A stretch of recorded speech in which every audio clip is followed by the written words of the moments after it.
Hey guys, in this tutorial I'm going to show you how you can recreate a photo in the same style as American Artist Binh Danh. This piece here was titled Ambush in the Leaf.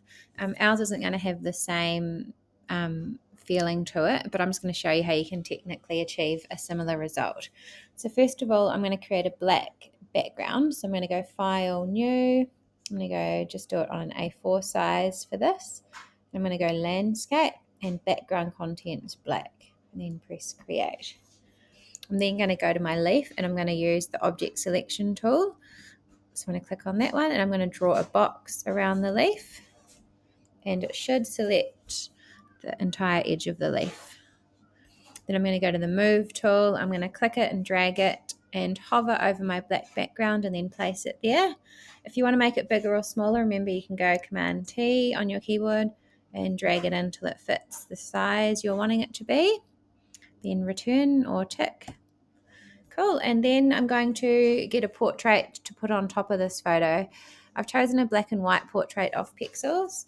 I just thought it'll work nicer if it's in black and white rather than full color. So I'm going to drag this one over to the leaf, and I'm going to go Command T because it's come across quite big. And then you can just guess what sort of size you're wanting it to be. You can always change it again soon. So I'll place that in the middle.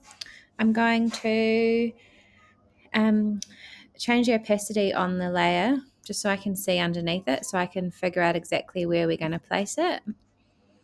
So you can decide what works best for your particular leaf you're using. So I'm going to place it about there. Cool. And then I'm going to use my eraser, but instead of using the eraser, I'm going to use the layer mask tool again, like I showed you in my other tutorial. You're going to go to your paintbrush and you're going to have it on black or white. So black is going to erase. So I'm just going to decrease the size of my brush using the brackets beside the P, and I can go around and erase the edges. So we don't want to see any of the edges of that photo. We want it to look like he's completely merged into the leaf. Cool. Remember, you can change the opacity of the brush here as well. So that means you can do an even softer blend into parts of it if you wanted to. And again, you can still go back in and change the opacity of the person. You just need to make sure that you're clicked on the person here, not onto your little layer mask. So make sure you have that one clicked there, and you can decide how to have it there. I'm going to go and have a look at desaturating the leaf. I'm finding it a little bit too bright yellow for this photo.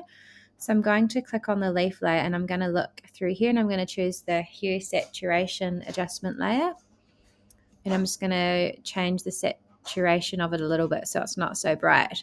I don't want it fully black and white because I think the color is quite nice, but I'm just going to desaturate it a little bit, maybe about there.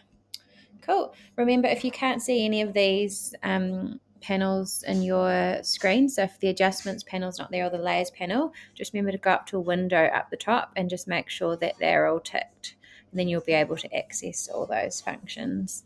Cool. Once you're happy with that, I can just see a little bit I've missed actually down the bottom there. So if I want to continue erasing, I need to make sure I'm clicked back on that square there, and then back to the black color, and then I can erase a little bit more to make sure it's perfect.